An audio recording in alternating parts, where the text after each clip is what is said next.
not gonna lie, this is one of the things I love most about your winery. And when I first met you, that you built this thing by hand. I won't do it again. Yeah, I was trying to Hey y'all, it's Mad Wine Chemist. Okay, it's that time, folks, to try some wine.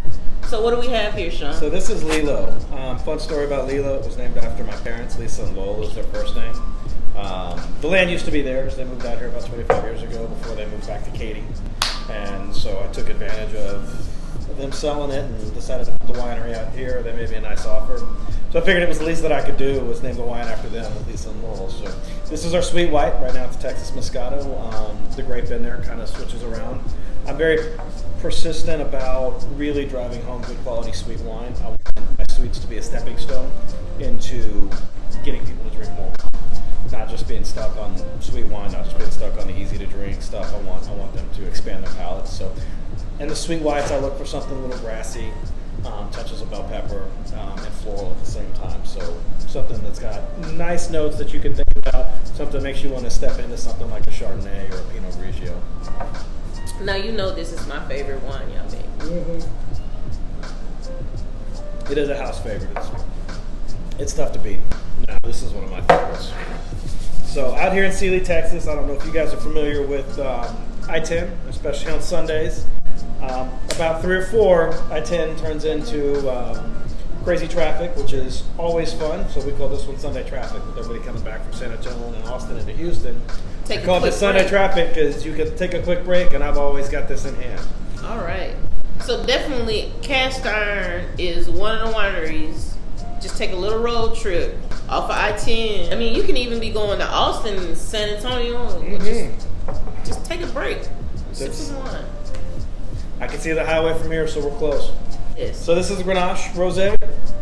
Nice, very dry. You get kind of those acidic backtones that you would be used to with some of the whiter wines. And start to get to the you start getting into some of the nicer red notes. There's a lot of strawberry, a little bit of raspberry on there before you get into too heavy. I love the aromas.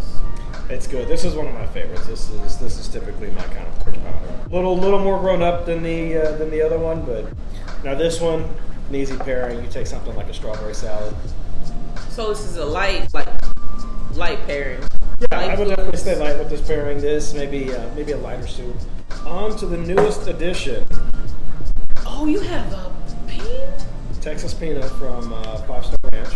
So it's at the barrel for about 2.5 years. So that was full of Pinot for about 2.5 years. You get a lot of that oak on the nose. This one is, once again, I have a couple I mentioned earlier that I don't filter. This one's unfiltered. I like the weight. I like the body. Pinots typically to me are too light. For some reason, Texas is making really rich Pinots. This is the second Pinot we've carried from Texas. They're not the same delicate. I think the sun and the heat really kind of thicken the skin up more than you're used to with your Washington and Oregon wine. Do you find that these Pinots characteristics change with the weather in Texas? Because I think the freeze last year?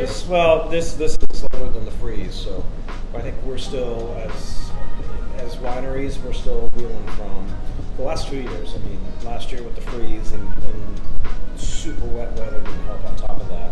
The year before that wasn't a great year, so I'm hoping we rebound this year and have a good year. But the last 2 years has been tough for the Texas wine. Oh wow! Nice, the oak comes through. Rich, it's still light. You've got just a touch in the back end. Yeah. That kind of wakens up the raspberry that's in there. I was trying to figure out what that was. I get a little bit of raspberry and blackberry on it. That's just what I take. The cool thing about wine is what you taste is what you taste. So you're never wrong. Tartness, like just there is. No wine left behind. No wine left behind. Can you talk about your process with barreling wine? So with the ones that have to stay in the barrel for years, don't you get evaporation? Do you lose? Do you end up putting more wine back in? So sometimes I do, sometimes I don't. Put my wine back in, just depends on how quick I'm going to harvest. It's I don't know if you know or not what it's called for the evaporation. Have you ever heard the term? What it's called when you lose the wine? No. That's the angel share. That's it's in ever since the French have been doing it. That's been always called the angel share. Now I will top it off if I'm going to age it for another year or so. But if I'm ready to bottle it, then I'll just kind of keep it topped off with some Oregon, so it doesn't oxidize more than I want it to. You just leave them untouched so that I let them set. That's it, and they've been good to me so far. So now how many runs do you get out of a barrel? I'm gonna use those until they start leaking. So I could probably run them outside of the Pinot. I'm not a big fan of kind of oaky wines. So the barrels, those are neutral barrels, which means they've already been used over 3 years. And I'm just going to continue using them because outside of imparting wood flavors, what you do get is you do get some micro-oxygenation, and sometimes it'll help with the malolactic fermentation as well, which leads to just richer, kind of different bodied wine. And it really helps the Black Spanish to sit in a barrel and just kind of do its thing there. This is our Mark. So, like I said, my mom and stepdad was Lisa and Lowell. My dad's name is Mark. Mentioned earlier that I did all the construction here. Of course, it wasn't 100% me. Family and friends helped out, and my dad, being Mark, was one of the biggest influences there, and helping put the place together. So he did a lot of the electrical, a lot of the plumbing, showed me how to do a lot of stuff that I had no idea to do, just because he did growing up the way he grew up. Kind of an all-around handyman, so it was nice having him, and he put a ton of time and effort into it. So I decided to name the wine after him, and this has been our Zinfandel/Perpetuo since we've opened. I'm not gonna lie, this is one of the things I love most about your winery. And when I first met you, that you built this thing by hand. I won't do it again. Yeah, I was trying to convince my dad, like, Dad, he did it in Sealy, we can do it in Wallace. And my dad was like, no. It was a bigger project than I thought it would be. It's one of those. So I was already in over my head, so I gotta, Yeah. This place is really nice. Y'all did great work. It has such a family just like feel here. Like you can taste the craftsmanship, see the craftsmanship. Like it's great.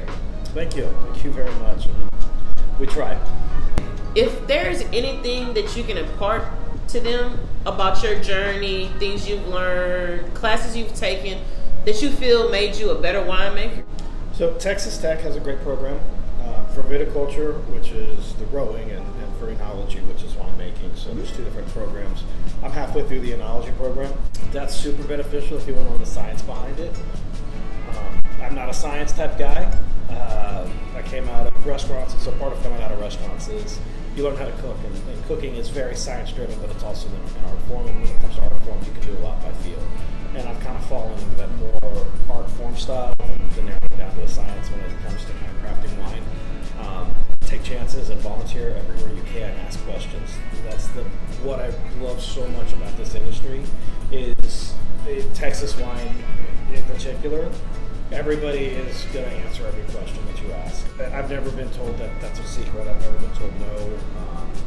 I volunteered for a couple years with Texas Star Winery. Just to learn the business. He knew I was working on opening, and he did everything he could to help out. Everybody in this industry is willing to show you everything and how to do it.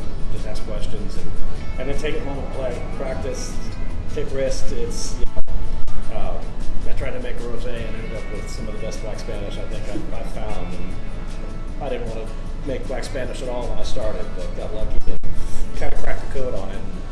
Just get out there and experiment. Is what you're saying. Have fun at what you're doing.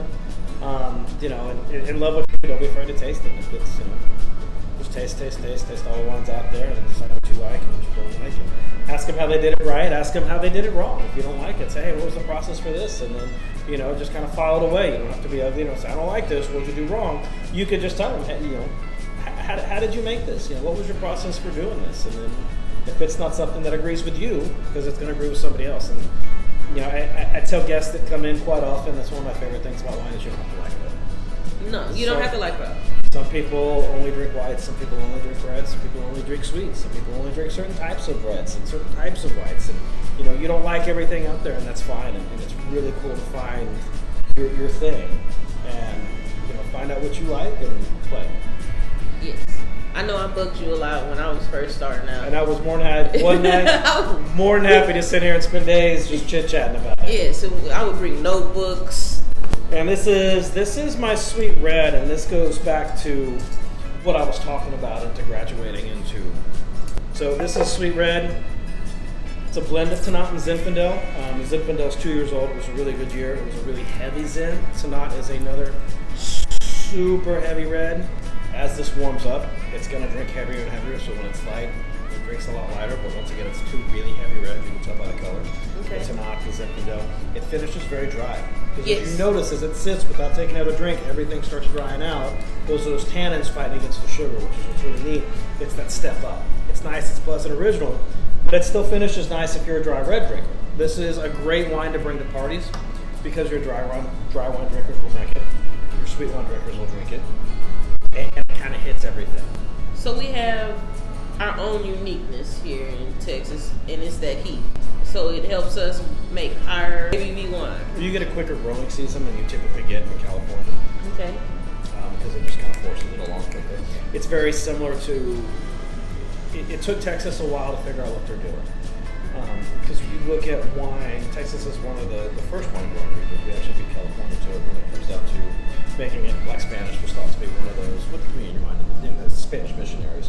When it comes to making high quality wine, of course, California, set that standard.